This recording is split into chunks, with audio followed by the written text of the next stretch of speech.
한 가지 좀 궁금해진 게요. 그 미국에서 아까 워런 버핏이 뭐 미국 시장이 있고 그 장기적으로 이렇게 했기 때문에 코카콜라의 불처럼 그래서 이렇게 해서 부자가 될 수 있었다라는 걸 하나 얘기해 주셨잖아요.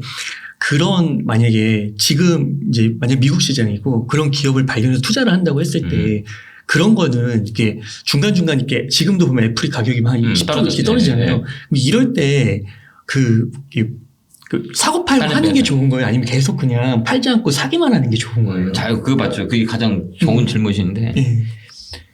그러니까 우리가 그 계획을 하잖아요. 일반적인 사람은 두 가지 부류가 있거든요. 내가 이게 100원이 있다면 100원을 어떻게 쓸 건지 계획적으로 만들어가지고 딱 쓰는 계획이 있는 사람이 있는 거 한면에 한 번에 다 그냥 구매를 하는 사람이 있거든요. 그럼 전제가 이제 후가는 답은 없어요. 이게 자기 생활 라이프 스타일이 자체가 다르기 때문에.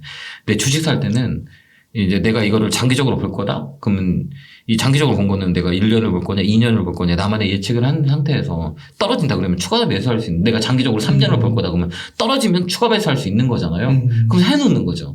왜 그러냐면 내 자신을 믿는 거지. 내가 이런 그 10년에 대한 뭐 5년에 대한 이런 흐름을 내가 예측을 했기 때문에 거기에 대한 내 자신을 믿고 사는 거죠. 왜? 나는 10년을 볼 건데 또 사게 살 수, 추가 매수할 수 있는 기회가 있어.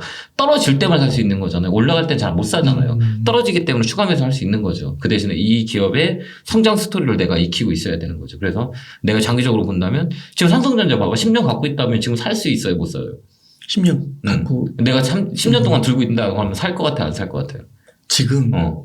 지금은 좀 떨어졌으니까 살만하지 않을까요? 그렇지, 맞아요. 빈 거예요. 내가 10년이라는 시간의 과정을 줬을 때, 내가 3년이라는 시간을 봤을 때, 내가 일주일을 봤으면 안 사겠죠. 올라갈 확률보다 떨어질 확률이 더 클 수 있으니까. 이런 거죠. 그러니까 내 타임 스케줄이 어떤 거냐에 따라서 내가 이 기업을 얼마만큼 중장기적으로 볼 거냐라고 했으면 떨어지면 사면 좋죠. 자금 여력이 생긴다면. 그러니까 그런 거는 매매를 특별히 뭐 할 필요 없이. 없다. 저는 그렇게 봐요. 네, 떨어질 때만 사놓죠. 워런 버핏도 보면 떨어지면 추가 매수했다고 그러잖아요. 그 전에는 안 하겠죠. 그 다음에 이제 포트에 절어내면 내가 일만큼의, 근데 이렇게 또 이 가정도 하거든요. 주식이라는 거 아무도 모르잖아요. 우리나라는 좀 다른 나라와 다르게 우리나라는 지정학적 리스크가 있어요? 없어요? 있죠. 있죠. 그때 우리 연평도 2010년인가 11년에 연평도에서 북한이 미사일을 쐈을 때 그때 동시효과 2시 40분인가? 그때 미사일이 딱 쐈거든요. 연평도에. 그때 동시효과였거든. 2시 50분에. 그 동시효과가 전종목 하한가 나왔었어요. 전종목. 네, 전종목 하한가 동시효과에. 근데 그 다음날 바로 회복했지만, 우리나라는 지정학적 리스크가 있어요. 아직까지는. 하한가가 마이너스 30% 됐다는 거예요? 15%였대죠. 15% 네, 다 지금 전종목 하한가. 그러면 다시 15%또 오르는 거예요? 아니, 그렇지 않죠. 이제 순차적으로 오르죠. 이제 거기에 이제 데미지를 받고, 그 다음에 이제 올라오죠. 그 다음에 금융위기 때 전종목 하한가 나온 적도 있어요. 그만큼 지정학적 리스크가 약하고 우리나라는 펀드 메탈이 좀 약해요. 다른 나라보다. 그렇기 때문에 수익이 얼마큼 났다라고 하면 일정 금액을 좀 가지고 있는 것도 나쁘지 않아요. 좀 덜어내면서 얘기했잖아. 돈을 집어넣는 게 아니라 파가지고 수익 난 걸 좀 냈다가 떨어지면 그때 또 사면 되잖아. 형 자꾸 주식시장에 돈을 집어넣으니까 문제거든요. 그렇기 때문에 수익 나면 팔아갖고 떨어지면 또 사고. 그래서 수량을 늘리는 방법. 이런 방법을 생각하는 게 나을 것 같아요. 어차피 더 사고 싶다는 거는 밖에 있는 돈을 가지고 주식시장에 집어넣는 거잖아요. 그럼 좀 리스크가 많아요. 왜 그러냐면 금액이 커지면 사람들이 대응하는 능력이 달라져요. 금액이 500만 원일 때, 1000만 원일 때, 1억일 때, 10억일 때 매매 사이즈가 다 다르거든요. 그렇기 때문에 내 종목 수익이 나면 팔아놨다가 떨어지면 그때도 추가 매수 이 돈 가지고만 하는 거죠. 그게 사이즈가 되는 거예요. 그 역사적으로 봤을 때 삼성전자 같은 경우는 우상향을 그렸잖아요. 삼성전자 같은 주식도 조금은 이렇게 팔고 이런 게 좀 필요한 거예요. 미국 주식에 비해서는. 저는 그래요. 네, 왜 그러냐면 지금 정말 아까 뭐 한 10년 들고 있는 사람이 몇 명이 있겠어요. 없겠죠. 힘들죠. 힘들어. 그렇기 때문에 저는 지론이 그래요. 저는 장기 매매는 않거든요. 근데 지금 장기 매매를 시작한 지가 한 2년 정도 됐거든요. 그죠? 이제 패러다임이 바뀌었기 때문에 이제 30% 변동성이 이제 커지면서 이제 이 옛날처럼 단기적인 매매를 해서 수익을 빠닥빠닥 낼 수 있는 시장이 아니에요. 왜 그러냐면 봐봐요. 이 세력이 존재하거든요. 이거 뭐 기관이 됐든 외국인이 됐든 하루에 1%씩 빼면 20일이거든요. 20일 빠지면 20% 빠지잖아요. 그 다음날 상한가 들어가면 얼마예요? 수익인 거죠. 그러면 20일 동안 기다려야 되는 거잖아요. 그렇게 시간이 되게 많이 기다리게 되는 시장이 바뀌었단 말이에요. 그렇기 때문에 단기보다는 중장기적이 훨씬 더 이게 맞아요. 그러려면 이걸 또 테스트해야 돼요. 테스트해야 될 거잖아요. 아니 이게 어떻게 방법으로 단기적인 매매를 방법을 찾기 위해서는 단기적인 매매에 실전을 해서 나의 데이터를 추적해내야 된다면 이제 장기적인 데이터를 가지고 또 추려내려면 또 거기에 대한 수업료를 내야 돼요. 돈을 지불해야 우리가 갖고 올 수 있는 거잖아요. 공짜는 없어요, 세상에. 그렇기 때문에 지금 그렇게 매매를 하고 있는데 이게 좀 맞는 것 같긴 해요. 이제 앞으로 이제 그렇게 바뀌어질 거고 그렇기 때문에 이런 매매의 그 방법들이 이제 덜어내는 거. 수익 나면 팔아가지고 기다렸다가 떨어지면 또 사가지고 추세 매매하는 방법. 이거를 해야 되는 게 맞는 것 같아요. 네. 그 종목을 이렇게 하나하나 언급해 주시는 거는 조금 이제 안 하신다고는 하셨는데 혹시 그 삼성전자 거기에 대해서는 한번 좀 멘트 좀 해주시면 안 될까요? 워낙 많은 분들이 갖고 계시고 한 1년 정도 작년에 고점 찍고 나서 너무 힘들어 하시는 분들이 많아가지고. 근데 봐봐요. 네. 이렇게 우리가 생각하면 돼. 내가 강남에, 여기 강남이잖아요. 강남에서 집 한 채 갖고 있으면 떨어진다고 팔게요? 안 팔죠. 안 팔죠. 왜 안 팔아? 떨어졌는데. 나중에는 뭐 올라오지. 네. 삼성전자가 그 논리예요. 그럼 답 나오죠. 네. 그죠? 아무리 좋은 거를 사놨는데 떨어졌다고 팔진 않잖아. 다시 제 가격을 찾아가게.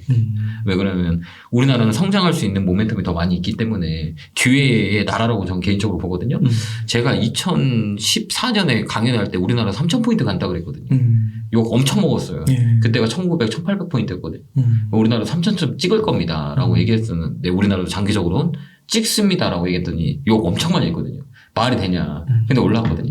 근데 그때 왜 3천 가신다고 하신 거예요? 원래 그 미국 시장이랑 똑같아요. 그러니까 우리나라 코스닥이 가장 많이 올랐을 때가 몇 포인트인지 아세요? 코스닥? 코스닥 1,000? 아니 2,000인가? 2,700포인트, 아, 2,800포인트까지 올랐었어요. 네. 지금 1,000포인트 왔다 갔다 하잖아요. 네. 이게 그 IT 버블 때 뭐 2,800까지 올라왔거든요. 맞아요. 엄청나게 올라왔어요. 네. 그러니까 이게 우리나라 시장도 레벨 단위라고 그러거든요. 그게 내가 500포인트일 때 주식했을 때 선배들이 1,000포인트 안 간다 그랬고 1,000포인트일 때 2,000포인트 안 간다 그랬고 2,000포인트 갔죠. 2,000포인트 3,000포인트 안 갔다 그래서 갔어. 그러니까 우리가 이렇게 생각하면 돼. 우리가 옛날 우리 어머니 쪽은 콩보리밥을 드셨잖아요. 근데 우리 흰 쌀밥에 지금 뭐 돈가스 먹잖아요. 그죠? 네. 그 생활의 삶의 질이 많이 향상되고 있는 거잖아요. 그렇기 때문에 우리나라 성장할 수 있는 모멘텀이 크기 때문에 삼성전자 같은 경우는 아까 얘기했던 강남이랑 똑같아요. 타워팰리스 집이 떨어졌다? 그럼 사야 되는 거잖아요. 그러면 자기 자리 높게 샀어? 다시 올라와요. 왜 그러냐면 좋은 거니까. 뭘 알고 있기 때문에. 똑같은 거예요. 그렇게 삼성전자는 장기적인 관점에서는 괜찮다. 근데 꼭 사람들은 나한테 쓰지 말고 내 자식한테 주려고 하면 안 줘. 그죠? 그런 여유가 있으면 괜찮지 않을까요? 그죠? 왜 그러냐? 물려준다고. 근데 다들 삼성전자 사실 때 자식의 거지 물려줄 거라고. 그렇게 안 되죠. 사람이 심리라는 게 마음이 바뀌는 거죠. 그러니까 이게 주식이 그러니까 하루에도 뭐 사람이 마음이 12번씩 바뀌잖아요. 그렇기 때문에 이 멘탈이라고 하거든요. 이 멘탈 교육이 되게 중요해요. 그래서 이 주식을 함에 있어서 뭐 기본적인 분석, 뭐 실적이 어때요? 캔들이 어때요? 이거 올라갑니다. 떨어집니다. 라고 하는 게 아니라 이게 시장을 이겨낼 수 있는 정신적인 교육이 필요하다고 저는 개인적으로 보거든요. 저도 제 스승한테 그걸 배웠고, 그 다음에 이렇게 이 시장을 겪으면서 느꼈던 것들을 나만 알고 있는 것보다 한 사람한테 방향을 조금 더 설정해 준다면 먼저 가보았던 사람이기 때문에 이 사람한테 조금이라도 방향을 설정해 줄 수 있다면 다 좀 더 편하게 주식을 할 수 있는 방법들이 있는데 이거를 다 빼놓고 그냥 수익에만 이렇게 갈망하는 분들이 너무 많이 있기 때문에 화를 입는 게 아닌가 이런 생각을 해봅니다. 네. 또 그런 내용들을 이번에 이제 책 주식 잘 사고 잘 파는 거에서 다 써주셨잖아요. 네네네. 그래서 꼭 한번 시청자분들께서 네. 읽어보시면 너무 좋을 것 같습니다. 네. 그 한 가지만 좀 더 여쭤볼게요. 네. 그 이제 주식 투자 20년 하셨다고 했는데요. 네, 20년 좀 넘게 했죠. 넘게 하셨으면은 지금 돌아가면은 이제 큰 위기들이 많았잖아요. 저는 그러니까 그 고통이 너무 커요. 그러니까 뭐냐면 큰 돈을 벌기 위해서는 큰 거를 써야 돼요. 그 다음에 큰 고기를 잡으려면 어디로 가야 돼? 바다로 가야 돼. 조그만 저수지는 큰 고기가 살 수가 없어. 그럼 큰 바다는 대외적인 환경이 더 되게 크잖아. 범위가 변수들이 많잖아요. 그렇기 때문에 큰 돈을 벌기 위해서는 그 고통이 따라와야 된다. 저는 그렇게 보거든요. 그러면서 큰 돈을 관리할 수 있는 능력이 생겨요. 그렇기 때문에 이 고통과 그 실현들이 너무 많이 있었어요. 그랬어요. 이게 그 세상에는 공짜 점심은 없다고 얘기하거든요. 네. 그 사람이 잘 되는 이유는 분명히 있어요. 그런 과정의 고통을 겪었기 때문에 내 주식은 잘못하면 나만 힘든 게 아니고 내 주위에 사랑하는 사람 모두 힘들어져요. 왜 그러냐면 주식은 뭘로 하는 거? 돈으로 하는 거잖아. 우리 대표님 돈도 갖고 와야 되고 엄마 돈도 갖고 와야 되고 누나 돈도 갖고 와야 되고 친구 돈도 갖고 와서 하잖아요. 그러면 그 사람들한테 다 아픔을 줄 수 있는 직업인 거죠. 그렇기 때문에 그 과정을 이겨내야만이 할 수 있는 건데 그 고통이 너무 고달퍼요. 네. 그렇기 때문에 그 시련들은 뭐 고통인 거라고 하거든요. 근데 고통은 뭐 이렇게 생각하면 돼요. 그 고통이 왔을 때 성장할 수 있는 모멘텀이 고통인 거거든요. 그게 고통이에요. 그러니까 현실과 생각의 그 관대 고통이거든요. 그렇기 때문에 이 고통은 이겨낼 수 있는 원동력이라고 생각하고 다시 부딪혀야 돼. 그 대신에 그 백그라운드는 뭐냐면 시련을 이겨낼 수 있는 것들은 뭐냐면 노력이라고 저는 봅니다.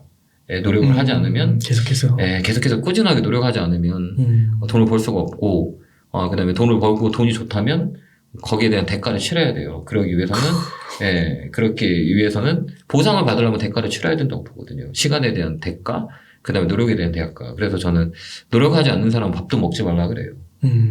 노력하지 않는 사람은 밥을 먹을 수 있는 자격이 없다. 저는 개인적으로 그렇게 생각하거든요.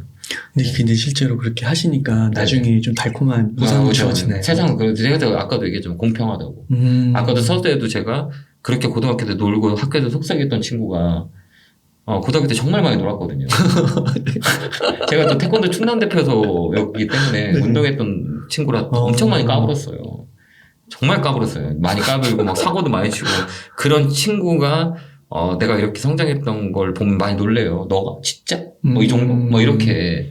근데 이게 되더라고요. 노력은 보상을 하지 않지만 사람마다 시간의 차이는 있는 것 같긴 해요. 근데 그 시간의 차이를 계속 노력으로 저는 승화시켰던 것 같아요. 그래서 지금도 빚을 다 갚고 신용불량자고 빚이 10억이었었어요. 14년 전에 제 빚이 10억이었었어요. 집은 뭐 완전 풍지박살 나오고 뭐 채권 추심도 왔었고 뭐 집에 딱쟁이 붙이고 집은 다 파산 경매 다 넘어가지고 거기서 다시 일어났고 빚을 다 갚고 다시 재기를 한 거라 그때 보면서 느꼈던 것들이 너무 많이 있었던 것 같긴 해요. 그러면서 조금 더 사람들한테 어떻게 조금 더 방향을 설정해 줄 수 있을까, 얼마만큼에 대한 이 정치적인 지주가 될까. 그러기 위해서는 뭐를 하냐? 노력을 해라. 노력하지 않으면 안 된다라는 것들을 메시지로 많이 듣죠. 공짜 점심은 없다. 그리고 공부하면 남한테 제발 좀 베풀어라. 베풀으면 오래 할 수 있다라는 것들이거죠. 사람은 이런 생각을 해봤거든요. 제가 이렇게 다 재기해서 한번 돌아와 봤을 때 사람의 그릇을 생각한 적이 있거든요. 내 그릇이 얼마큼 될까. 한 번을 깨지고 두 번을 깨졌을 때는 정말 다시 항아리를 만들기 너무 어려웠었거든요. 그래서 지금 이 나이에 제가 올해 77년 뱀띠거든요. 46인데 여기서 내가 넘어지면 어떻게 될까라는 생각을 해봤어요. 이제 힘들어서 못 할 것 같아요. 그래가지고 이런 어떤 생각을 했냐면 내 항아리가 요만한데 이걸 넘치면 깨지잖아요. 덜어내서 채우자. 남한테 주자. 그럼 또 채울 수 있다. 그냥 꾸역꾸역 넘치게 만들지 말고 덜어내면 또 이만큼 차면 또 덜어주자. 또 덜어주자. 그래서 덜어주고 있죠. 네, 그래서 그동안에 힘들었던, 나로 인해서 내가 힘들었던 우리 가족들, 그 다음에 친인척들, 그 다음에 친구, 뭐 동생, 이런 사람들 다 지금 보살피고 주고 있어요. 회사도 가족회사를 만들었고, 우리 가족들, 자녀들, 큰아버지 자녀, 큰엄마 자녀, 뭐 이런, 자녀들 다 회사를 만들어서 이사시켜가지고, 그렇게 이제, 보상을 하고 있죠. 그래서 그 그릇에 대한 부분을 넘치게 하지 말고 덜어내면 또 차면 또 나눠주고 또 나눠주고 하면 평생 이 항아리는 깨지지 않을까. 왜? 넘치면 깨지기 때문에 그 그릇이 이만큼 큰 그릇이었다면 제가 이재용 부회장은 아니잖아요. 그러니까 그 그릇을 인정해버린 거예요. 내 그릇은 이것뿐이 아닌데 이 그릇을 깨지지 않게 이제 잘 보관해야겠다. 그러기 위해서는 덜어내야겠다. 라고 해서 조금 더 좀 이렇게 좀 남한테 좀 베푸는 것 같긴 해요. 그렇게 앞으로 살아가려고 노력 중인 건데 그렇게 살고 있습니다. 네. 교수님, 지금 이렇게 좀 어려운 거를, 어려운 시기를 막 서브프라임, 그때도 막 겪으셨을 거고, 막 피그스 이런 사태들 겪으셨을 거고, 그때랑 좀 지냈을 때, 지금 좀 난이도가 어떤 것 같으세요?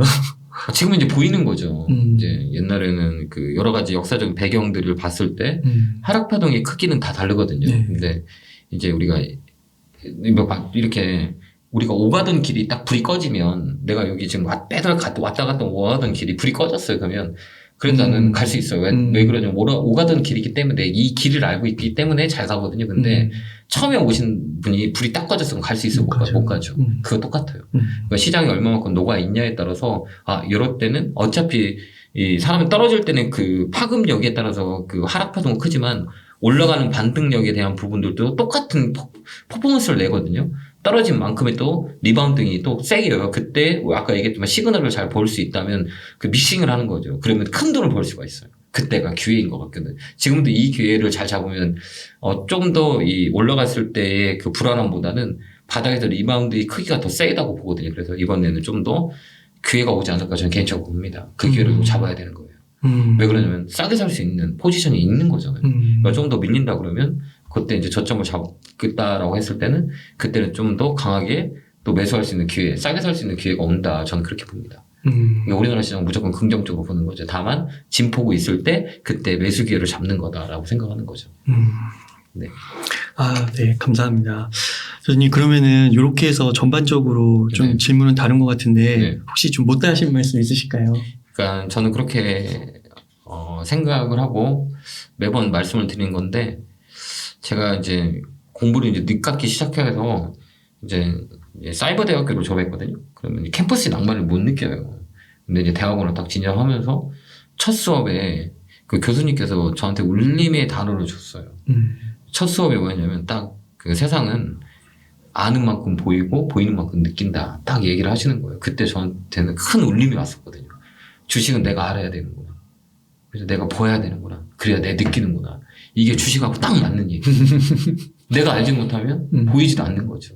그러니까 우리 시청자 여러분들이 보이지 않는 분들이 되게 많을 거예요. 안 보인다고 화내지 말고 안 보인다고 남 탓하지 말고 내가 알 수 있게 방법을 찾아야 보이고 느끼는 거거든요. 그래야 우리가 그 경제적 자유에서 경제적 고통에서 벗어날 수가 있거든요. 그러면 경제적 자유를 선택하기 위해서 내가 지금 늦지 않았거든요. 내가 5년, 10년을 투자해서 20년, 30년 편하게 살 수 있다면 투자하는 게 맞아요, 안 맞아요? 맞죠. 그럼 공부해야 되는 거예요. 내 노후를 위해서. 지금 보면 안타까운 게 뭐냐면 우리가 서빙 식당에 가면 키오스크에서 다 주문 넣죠. 서빙은 로봇이 오죠. 그럼 나는 어디서 일해? 나이 먹어서. 참 그런 고민도 해본 적이 있거든요. 이제 큰일 난다. 일자리에 대한 부분. 근데 금융 쪽, 이 파이낸싱은 없어지지 않거든요. 그럼 내가 여기서 잘 내만의 매매 카탈로그를 만든다면 평생 우리가 편하게 살 수 있는 건데 왜 공부를 안 하시는지. 여기서 내만의 무기. 아까도 얘기했지만 그 어머니가 사람이 딱 들어왔을 때 야, 이건 살 확률이 높다. 이거를 좁혀가는 과정을 꼭 여러분들도 하신다면 조금 나중에 우리가 나이가 먹고 힘이 없고 일할 수 없는 시간에 자식들한테 손 벌리지 않고 내 용돈을 벌 수 있는 그런 그 방법론 쪽으로 공부를 한다면 좋지 않을까. 그래서 항상 말씀드린 거는 아는 만큼 보이고 보이는 만큼 느낀다. 내가 알면 남 주자. 배워서 남한테 조금 좀 베풀 수 있는 사람이 됐었으면 좋겠습니다. 네. 유튜브 채널도 한번 소개해 주세요.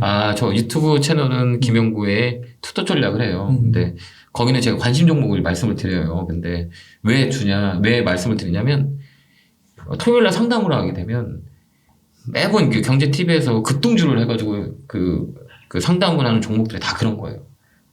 이거 도저히 안 되겠다. 왜 그러면 거기서 막 되게 손해 보시고 저한테 상담받고 야 그러면 내 종목을 관심 있게 보라고 얘기해서 내 종목을 상담해 주는 게 낫겠다라고 해서 그 종목 관심 종목을 제가 찝어 드리거든요. 그래서 참고하시고 이게 다 올라갈 수도 있고 떨어질 수도 있어요. 근데 떨어지면 되게 미안하죠. 저도 되게 조심스럽거든요. 그래도 그렇게 그 이상한 종목을 사지 않고 거기 있는 종목을 관심 있게 잘 챙겨서 보시면 거기는 뭐 스몰캡 위주인 거예요? 대형주 위주로 해요. 대형주 위주세요? 네, 대형주예요. 거기 대형주고 그다음에 손해를 안 볼 만한 자리. 제가 이렇게 주식을 해오면서 우리 개인들이 투자를 해도 그래도 손해도 없을 수 있는 종목 가지고만 이렇게 관심 종목을 찝어줘요. 주린이 분들은 대형주 위주로 하라고 하시더라고요. 많은 분들이. 왜 그러냐면 우리가 빠른 토끼를 잡으려면 어떻게 해야 돼요? 빠른 토끼? 네, 빠른 토끼가 있어. 걔를 잡으려면 어떻게 해야 돼? 길목이 서 있어야 돼. 아니죠. 길목이 어딘지 모르겠어. 내가 얘보다 더 빨리 가야 얘를 이기는 거야. 그렇죠. 그럼 그 코스닥이에요. 단기 매매를 하려면 이 많은 사람 중에서 그 사람들만 모여 있을 거잖아요. 거기서 더 빨리 가야 수익이라는 거 나오거든요. 근데 우리가 그 빨리 가려면 체력적으로 딸리는 거잖아요. 코스닥이 훨씬 빠른 거죠. 훨씬 빠르죠, 그럼요. 대표님, 이건 대형주 막 이게 핑급 체급으로 오면 꼰트 같은 거 보면 체급 있잖아. 핑급이 가장 조그만 거고 헤비급이 가장 커요. 뭐 몸무게가 가장 많이 나가는 사람이에요. 핑급이 가장 작은 사람은 발이 빨리잖아. 막 치거든요. 파워는 약해. 근데 뒤에 있는 사람은 발이 느리지만 파워가 세단 말이에요. 그럼 느리지만 파워가 센 게 대형주야. 그래서 큰 돈 벌려면 대형주 가지고 벌어야 돼요. 코스닥은 너무 빨리기 때문에 큰 돈 가지고는 대응이 안 되는 거지. 그래서 조그만 금액 가지고 해야 되는 거예요. 그게 사이즈거든요. 그렇기 때문에 그렇게 보시면 될 것 같습니다. 그렇게 해서 대형주 위주로. 네, 대형주 위주로 하는 게 훨씬 더 좋아요. 그래서 팔 수 없을 상황이 있을 때 조금 늦게 가더라도 좀 안정적으로 갈 수 있는 게 그게 대형주다라고 보면 돼요. 아, 예, 좋은 거, 되게 좋은 것 같습니다. 왠지. 네. 예. 아, 그래서 저자님 그럼 이렇게 해서 한 시간 동안 이렇게 긴 인터뷰 해주셔서 너무 감사드리고. 그러면 요 정도에서 오늘 인터뷰 마무리해도 될까요? 자, 우리 대표님 처음 봤는데. 너무 잘생기셨는데요. 이 영상을 볼 때마다 이 카메라가 좀 잘 안 나와요. 네. 좀 잘 되실 거라고 여러분들 많이 구독과 좋아요 눌러주시고 책방 좀 많이 사랑해 주셨으면 좋겠고 네. 우리 저자분들도 많이 출연해 주셔서 우리 대표님 좀 잘 되게 좀 구독과 좋아요 많이 누르고 애청을 많이 해줬으면 좋겠습니다. 시청도 많이 해주시기 바랍니다. 너무 감사드리고 네. 그러면은 말 나온 김에 혹시 시간 되신다면 뭐 한두 달 후에 한 번만 더 네네네 한 번 더 제가 이제 시그널이 이렇게 나올 때 이제는 좀 사도 되겠다라고 할 때 지금은 제가 방송이나 어디서 볼 때 좀 이게 말리고 있어요. 한 꽤 됐거든요. 50개월 정도 지금은 아니다라고 말씀을 드렸는데 그때 제 시그널이 신호가 나올 때 우리 대표님 한번 찾아뵙고 좀 이게 좋은 시그널을 드릴 수 있도록 노력해 보도록 하겠습니다. 너무 감사합니다. 네. 그러면은 이 정도에서 오늘 인터뷰 마무리하도록 하겠습니다. 네. 이렇게 해서 주식 잘 사고 잘 파는 법의 저자이신 김영구 저자님을 모시고 이야기를 나눠봤습니다. 긴 시간 동안 유익한 인사이트 많이 나눠주셔서 감사의 말씀드립니다. 오늘 고생 많으셨습니다. 네, 감사합니다.